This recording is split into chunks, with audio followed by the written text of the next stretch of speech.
La activista comunista Javiera Contador tuvo una entrevista en Radio Pauta que dejó en evidencia su constante necesidad de victimización y manipulación de su propia historia para encajar en el relato progresista.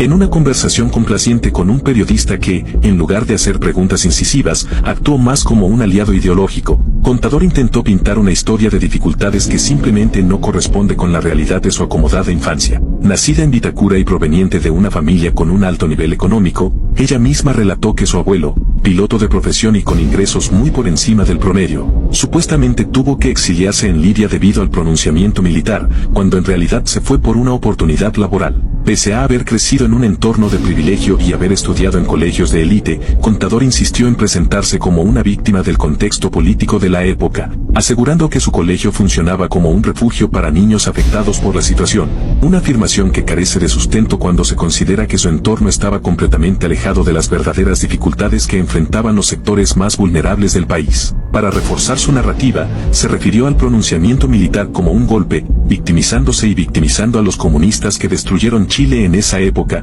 incluyendo a Salvador Allende, en vez de reconocer que si hoy tiene todo lo que tiene es gracias al general Pinochet, quien salvó al país del colapso económico y social que la izquierda había provocado. De no haber sido por él, probablemente su familia habría sido despojada de todo lo que tenía por las expropiaciones que la Unidad Popular llevaba a cabo en su afán de imponer el comunismo. Invitamos a la audiencia a suscribirse al canal, comprar los productos oficiales, dejar un aporte al canal con un super gracias y considerar hacerse miembros para respaldar el compromiso del patriota con la verdad y el análisis crítico. Sí. Yo creo que sí, lo que pasa es que, yo nací en plena dictadura, por lo tanto, nací en una casa, en la casa de mis abuelos, en Vitacura.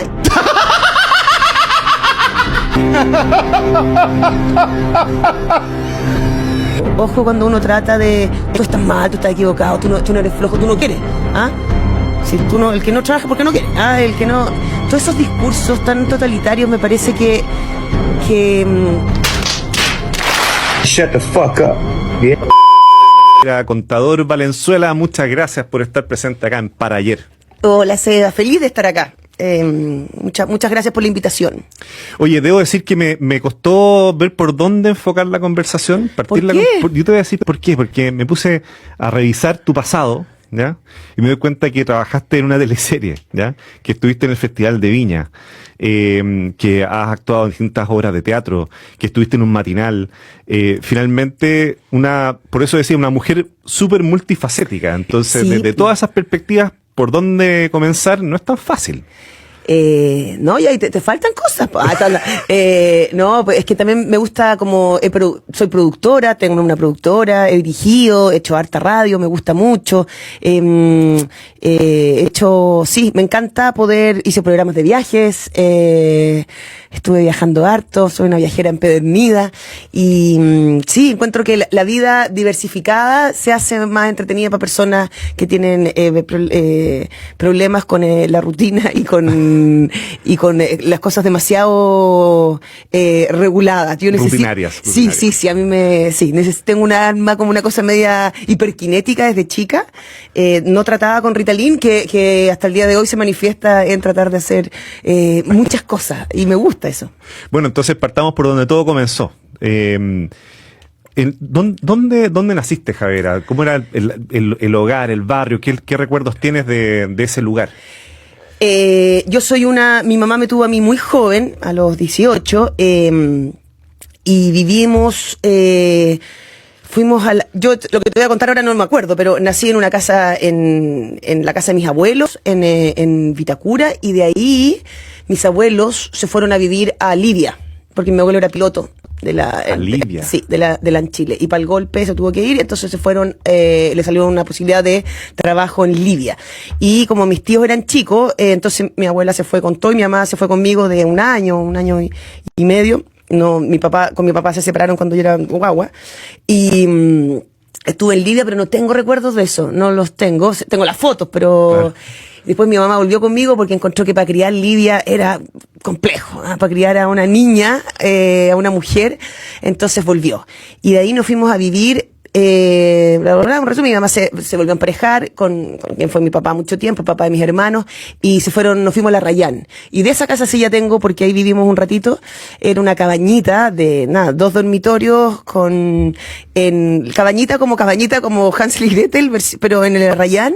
Y ahí me acuerdo teníamos un patio grande, porque era como una especie de, no parcela, pero así como un terreno bien Amplio.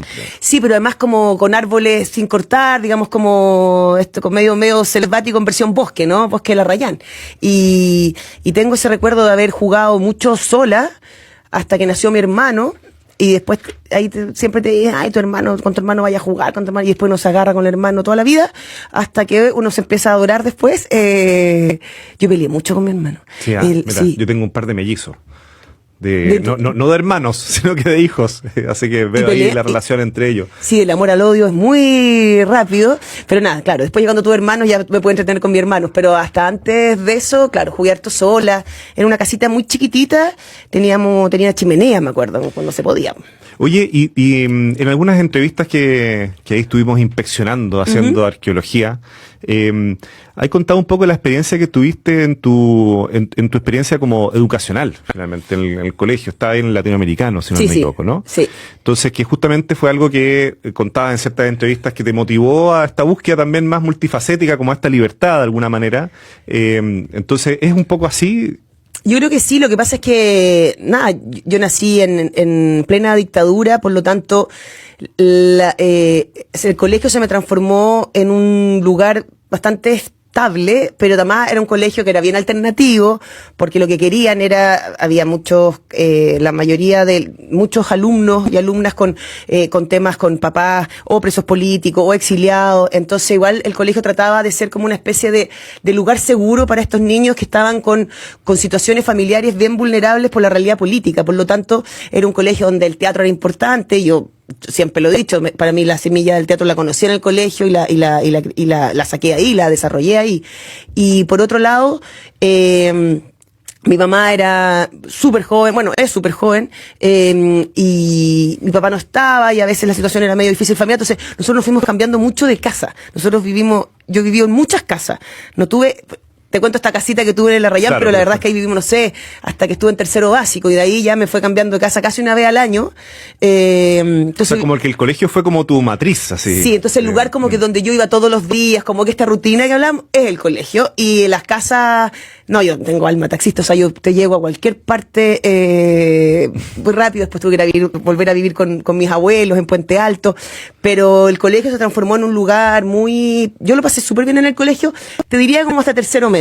En tercero ya lo empecé como que la mejor amiga se puso a pololear y ahí uno pierde tanto. Pero qué interesante ese enfoque, creo yo, como para el tema que nos convoca, tema barrio, cierto, tema ciudad. La función social que cumplen, la función urbana que cumplen los colegios también como espacio de encuentro, de reunión de una cierta comunidad. No sé si se logra en todos los casos. Entonces, ¿cómo potenciar ese elemento para que todos tengan también la experiencia que tú estás mencionando que tuviste?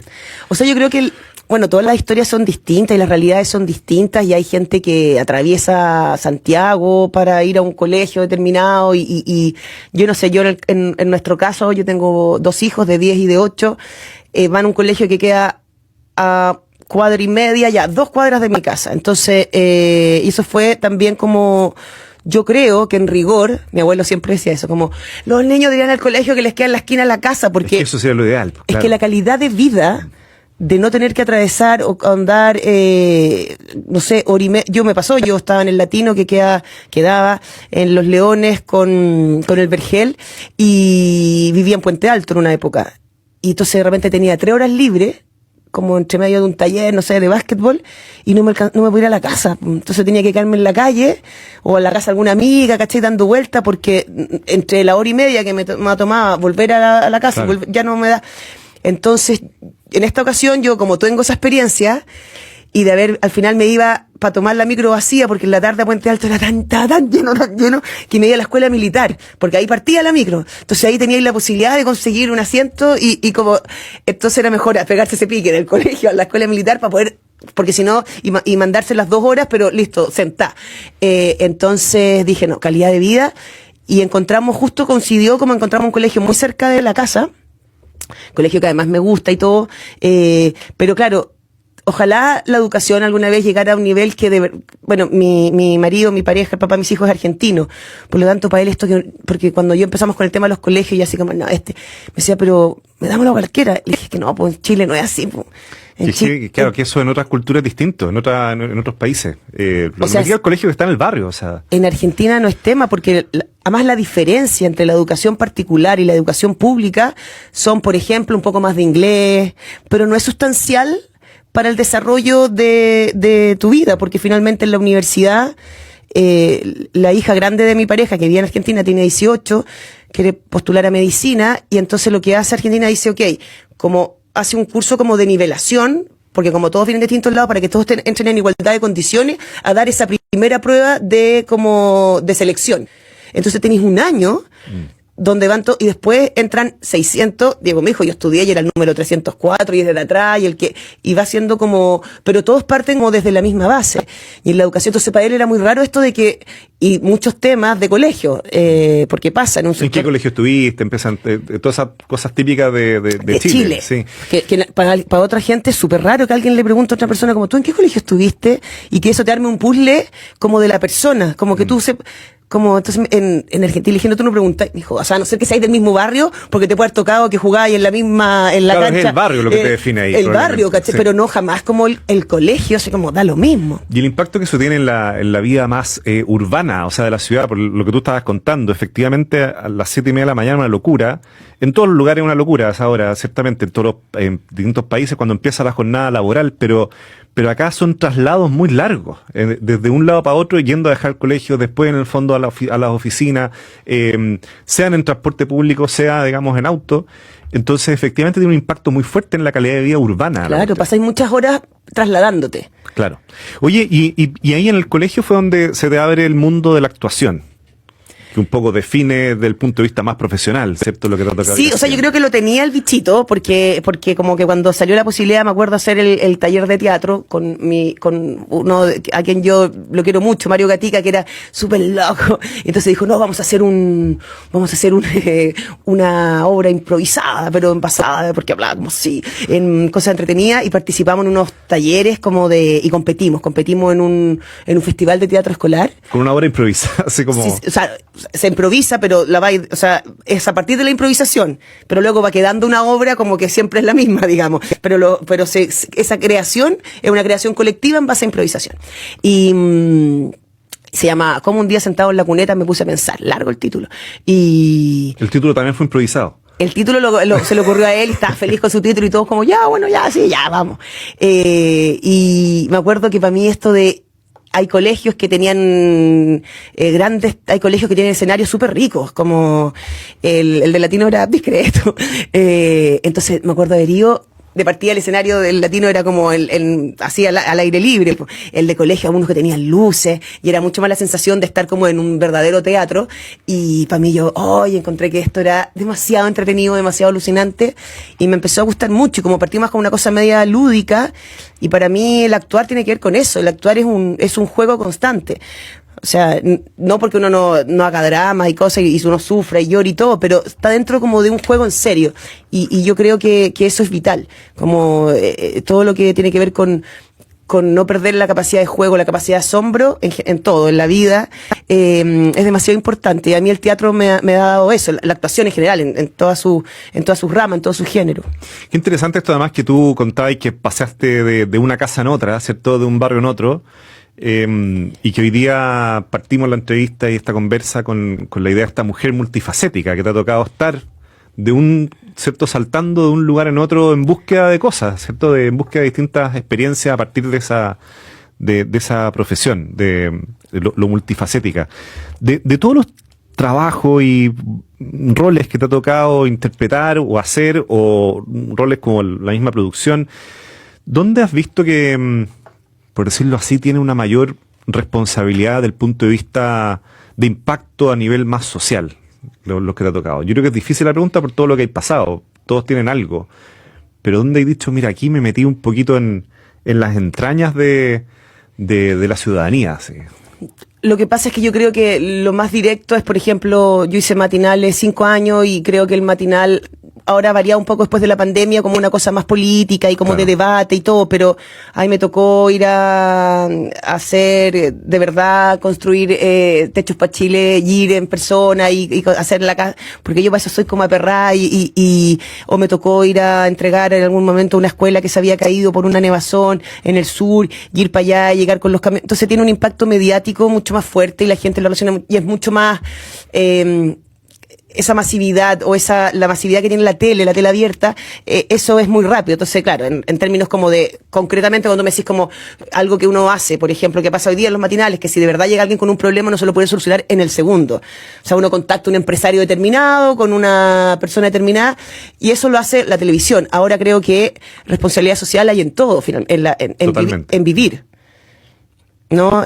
O sea, uno convive finalmente. Poder llevar, yo estudié teatro en la Católica y me acuerdo que fuimos a hacer mis primeros trabajos voluntarios fueron a la zona de Colchane, límite con Bolivia por el lado de Iquique, digamos, a unos pueblitos, era hermoso, gente que no había, o pueblos donde nunca había llegado una obra de teatro.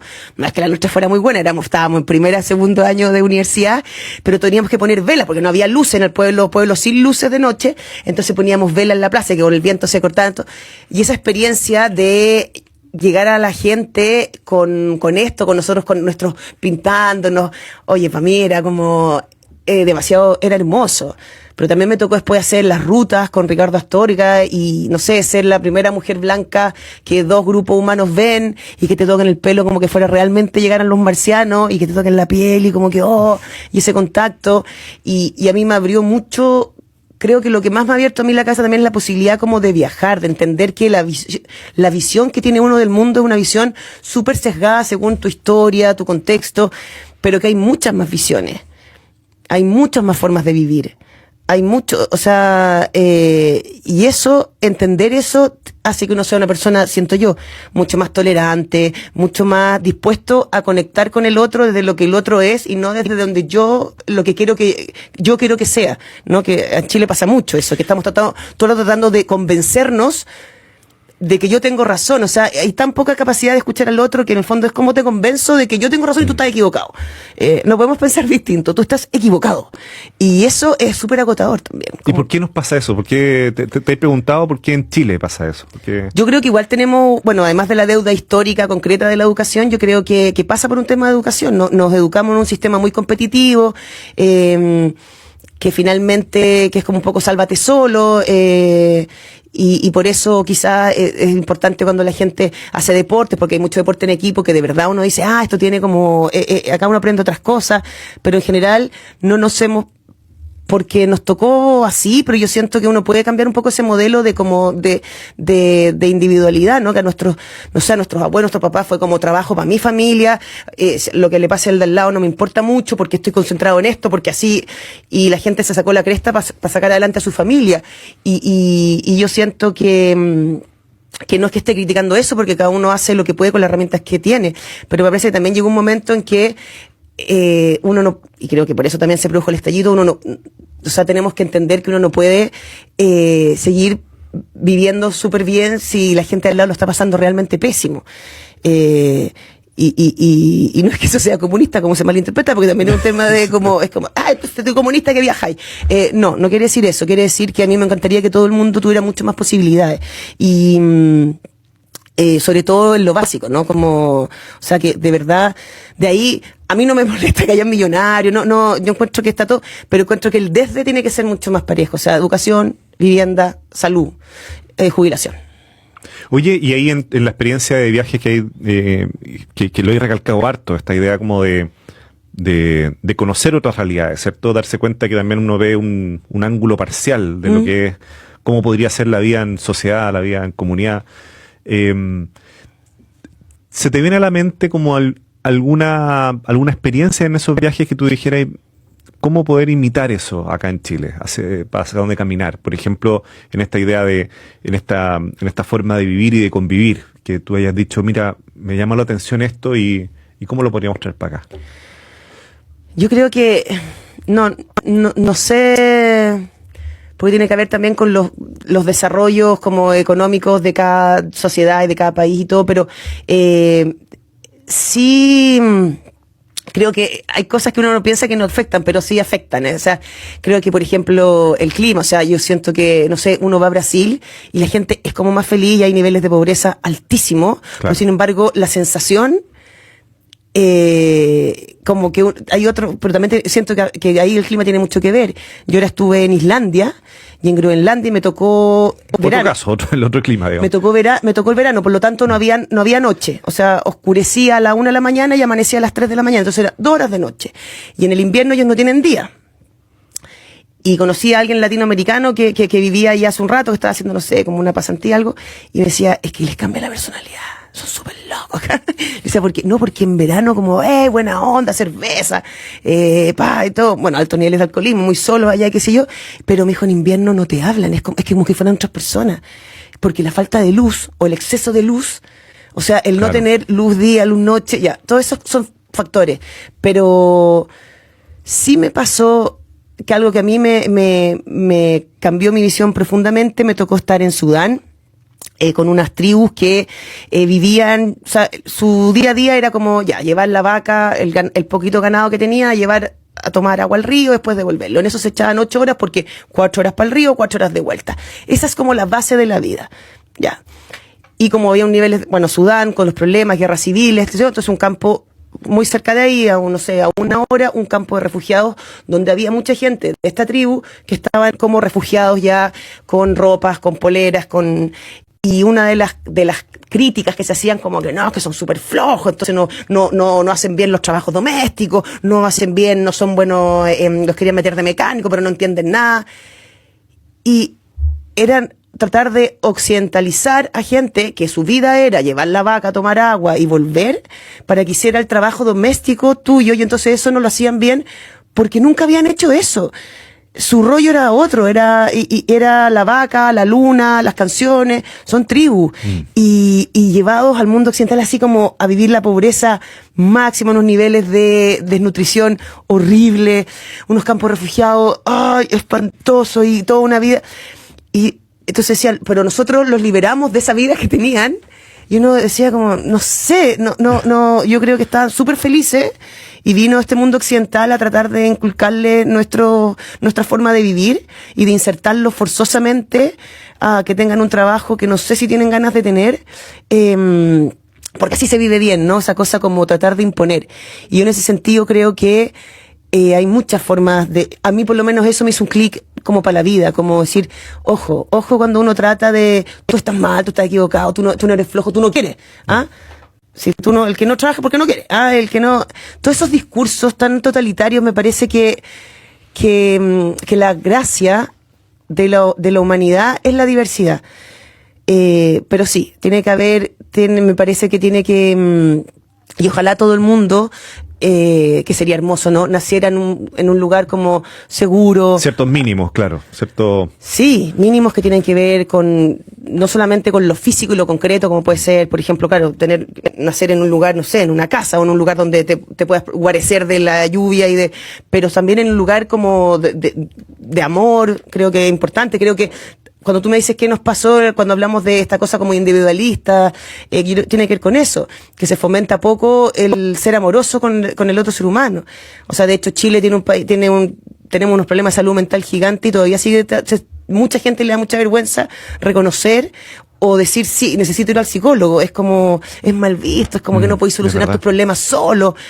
O el mismo fracaso, está asociado a un fracaso, tener un problema está asociado a ser, claro, como de alguna manera, porque los niveles de exitismo son inalcanzables, son irreales, y yo creo que si nosotros, que es lo que yo intento y que me parece que igual en cierta medida también el mundo ha evolucionado, yo creo que ahora hay niños más, criados con mucho más amor, porque también como, en el sentido no que uno no lo quisieran, pero había igual, no sé, te castigaban, te pegaban, hay cosas que ahora ya no, y los niveles de bullying, etcétera, que no están para nada eliminados, pero igual hay una conciencia al respecto, o por último se hablan, cosa que antes no sucedía. Y yo creo que, no sé, lo veo en el caso de mis hijos, que unos niveles como de amorosidad de esos papás con todos esos hijos, de compromiso, de ir... Yo sé que mi mamá me ama incondicionalmente, pero no sé si me hizo así como unos trabajos, así como que se queda a desvelar la noche haciéndote el trabajo. Yo me he desvelado haciendo unos planetas, puro amor. Y yo creo que eso se traduce finalmente. Es interesante el tema del fracaso también, me quedé pensando, como que en Chile si tú decís que tuviste un fracaso es como una cierta sensación de que entonces lo vas a volver a tener, cuando debería ser todo lo contrario, ¿cierto? En otras culturas eso se valora, o sea, cuando tú fracasaste es que hay un aprendizaje detrás de eso, entonces hay menos probabilidades de que vuelvas a... efectivamente nos cuesta el tema del fracaso en general acá, como que tratamos de aparentar de que somos exitosos, así. O sea, me encantó hace poco que se hizo como viral, no cacho nada de nombres, me van a disculpar, pero un basquetbolista que le preguntaron como, sí, no sé sí, si lo diste, sí, como, perfecto. oye, fracasaste, y se enojó y le dijo, no fracasaste, o sea, no sé, si fuiste Vamos a buscar el caso no me acuerdo, sí. se llama como, tiene un nombre bien raro, yo sé que es hiper famoso, mil disculpas, pero él decía eso, como en el fondo que en el deporte no hay fracaso, porque nadie gana todos los días. Porque si no lo podríais construir, claro, en el fondo, sin esos como perder, claro, porque además que a todos les debería tocar ganar de vez en cuando. Entonces, si solo hubiera un campeón, se transforma como en el monopolio del éxito, y eso tampoco existe. Entonces era muy bonito, como él enfocaba esto de decir, no me siento, y entonces le decía, tú tuviste un ascenso, al periodista le pregunta, ¿tú tuviste un ascenso y te ascendieron este año? No, entonces ¿fracasaste? Claro. No, porque la vida no es así, no es como, pero yo siento que estamos súper en deuda con nuestra salud mental, con nuestro, en general, y eso tiene que ver, afecta en todo, pues finalmente. Oye, y me matan si no te pregunto por una mirada respecto de la familia Larraín. ¿Ya? Entonces te quiero hacer una... ¿Mi familia Larraín? ¿Nuestros casados con hijos? Sí, ya, perfecto. familia Larraín. Fíjate que en una conversación en este mismo programa con Álvaro Díaz, él decía que Condorito era como una suerte de documental. Más que un documental. Del barrio chileno, en el fondo, de la época en que nace Condorito. Y súper interesante la mirada. ¿Casado con hijos es como un documental? No, yo creo que más bien como o sea, si alguien quisiera buscar a través de la ironía un poco, yo creo que tiene que ver mucho con Chile. Yo creo que sí, yo creo que representa a través del humor y de la ironía mucho de nuestros defectos finalmente, ¿no? El humor se produce mucho en la contradicción, no en la perfección, y estos son seres súper imperfectos. Pero sí, o sea, en el fondo tiene mucho que ver con esto que hablamos, porque nosotros igual de alguna manera, siento yo, Chile imitó el modelo gringo, y Married with Children es una serie originalmente gringa, donde estos tipos, la diferencia que tuvimos que nosotros trabajar para adaptarla fue que en Estados Unidos hay más oportunidades que en Chile, o sea, realmente alguien que nace con poco, tiene la posibilidad, en Chile es mucho más difícil. Si no te tocó nacer en un buen lugar, ir a un buen colegio, qué sé yo, las posibilidades se te reducen drásticamente. Por eso, Tito Larraín es Larraín. Porque decíamos, claro, por eso él siempre dice, no, yo soy de la familia de los Larraínes, porque a nosotros nos interesaba que fuera alguien que quizás pudo tener ciertas posibilidades, entonces claro, jugaba bien a la pelota, pero no, entonces se embarazó joven, entonces como, porque son factores que van influenciando, entonces sí, finalmente si uno hace un análisis sociológico de una serie, por supuesto que hay muchas cosas representadas, el arribismo, el individualismo, el aparentar, el querer ser lo que la tele te dice, querer ser la quien quiere ser todo, quiere ser flaca, joven, Tito quiere ser nada, como en su momento era medio machista también. Y ahora que la hemos vuelto a hacer, hemos tenido también que hacernos cargo de ciertos elementos de este país que va cambiando, y a mi juicio, para bien, digamos, en temas de humor y todo. Entonces me parece que sí, o sea, si uno quiere hacer un análisis, como yo siento basta con mirar la serie hicimos el 2005, 2006, y ahora. Y vaya a ver la diferencia de que los países que representan, claro, son distintos. Mira qué impresionante, porque Chile ha cambiado muchísimo más en estos 15 años. Entonces, si tuviera ahí un capítulo, puede que te parezca bastante, a lo mejor te incomode, qué sé yo, por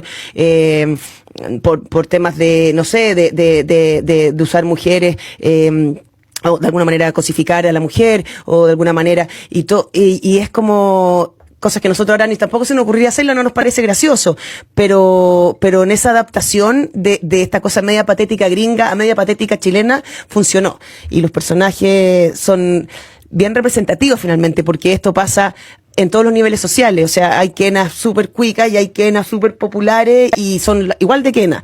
Y a mí me lo dicen, o sea, es como yo soy la quena de mi casa, yo soy la Titi, yo soy el Nacho, y eso es bonito. Pero para mí lo más interesante ahí es cómo juega el humor, es cómo podemos reírnos de nosotros mismos, porque creo que eso es vital en la vida. Y justamente como para también ir cerrando la conversación, casado con hijos también la historia como de un hogar, ¿cierto? ¿Qué es lo que hace, te preguntaría, que una casa donde hay relaciones, en el fondo, en una familia, etcétera, sea un hogar? Yo siento que tiene que ver mucho con el amor. O sea, en un lugar donde tú te sientes seguro, donde tú quieres ir a guarecerte cuando estás triste o te sientes solo, o un lugar que para ti es un lugar de calidez.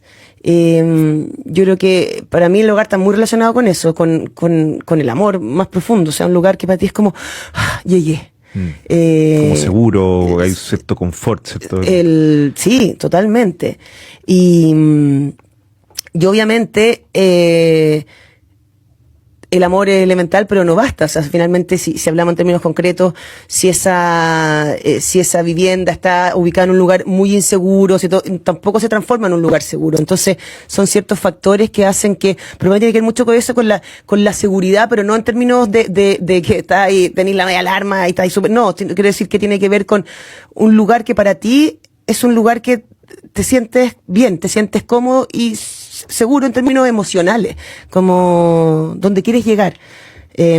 Ahora, todos en la adolescencia vamos a pasar por un momento donde uno no quiere llegar a la, porque es parte del proceso que uno le toca vivir, claro, en términos emocionales. Eso tiene que ver con, pero pasado esa crisis, digamos, igual uno vuelve y dice, sí, igual este lugar, por mucho que ya fui, bueno, sigue siendo como un lugar para donde yo me siento tranquilo, como donde puedo quedarme. Y súper interesante esa mirada, no solamente para la casa, es para el barrio, ¿cierto? Para la ciudad, o sea, en la medida que uno se va sintiendo más tranquilo, ¿cierto? O sea, más yo creo seguro, que los vecinos son súper importantes. Nosotros tenemos un WhatsApp así como para todo, cosas de seguridad. ¿Y qué ha pasado? Como, hoy alguien entró a una casa y van todos, o necesito diarios para mañana, como ya no hay diarios y los colegios te siguen pidiendo diarios y ya el papel no existe, es como, entonces, de todo tipo, y eso va creando comunidad. Yo creo que también el hogar tiene que ver con esa comunidad.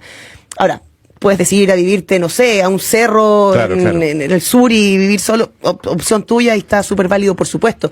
Pero creo que en las ciudades el tema de la comunidad es vital. El tema de poder dejarle la llave a un vecino, que conocerse, mirarse, saber que si tiene un problema que puede contar conmigo. Yo siento que esas redes, además en una población que se está envejeciendo, notoriamente, donde hay menos niños y más viejos y más viejitas y más gente grande que vive sola, me parece que es elemental que entre nosotros nos cuidemos, porque más que es muy bonito sentir que podéis contar con alguien. Eso hace que la vida sea mejor. Es clave.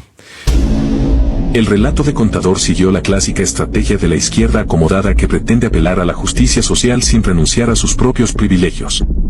En un intento por desmarcarse de su origen burgués, afirmó haber vivido en Puente Alto y haber viajado 2 horas en micro todos los días para estudiar en Las Condes, buscando con ello dar la imagen de una vida sacrificada cuando, en realidad, su trayectoria ha estado marcada por oportunidades que la gran mayoría de los chilenos jamás ha tenido. En su discurso, recurrió a las típicas excusas progresistas, asegurando que en Chile si no naces con dinero, no tienes oportunidades, y repitiendo la falacia de que la pobreza es una imposición estructural, cuando en realidad el esfuerzo y la responsabilidad individual son determinantes en la superación personal. Sin embargo, lo más llamativo fue su hipocresía. Pese a criticar el privilegio, ha viajado por el mundo y ha disfrutado de todas las ventajas de su clase social sin jamás redistribuir su riqueza, demostrando que su compromiso con la justicia social se limita al discurso, mientras mantiene un estilo de vida de absoluta comodidad. El clímax de la entrevista llegó cuando Contador intentó justificar su ideología con una historia sobre un viaje a África, un destino inalcanzable para la mayoría de los chilenos. Relató una anécdota sobre cómo alguien fue sacado de su país y llevado a un pueblo distinto, tratando de hacer una analogía absurda sobre la relatividad de la verdad, como si la realidad dependiera de interpretaciones y no de hechos concretos. Este intento de relativismo moral no es más que una coartada para defender su historial de apoyo a causas que han dañado gravemente a Chile, desde el estallido delictual hasta la campaña del apruebo, pasando por su respaldo incondicional a Gabriel Boric. En su afán por agradar a la izquierda radical, ha desperdiciado lo que alguna vez pudo ser una carrera artística destacada, opacándola con su activismo fanático y su pensamiento destructivo. Al final, Contador no hizo más que humillarse a sí misma al intentar disfrazar su vida de privilegios con una falsa imagen de sacrificio y lucha social. Pero el pueblo chileno no es ingenuo, y nadie cree en los relatos prefabricados de una élite progresista que solo busca imponer su ideología mientras disfruta de todas las ventajas del sistema que dice combatir. Invitamos a la audiencia a suscribirse al canal, comprar los productos oficiales, dejar un aporte al canal con un super gracias y considerar hacerse miembros para respaldar el compromiso de El Patriota con la verdad y el análisis crítico.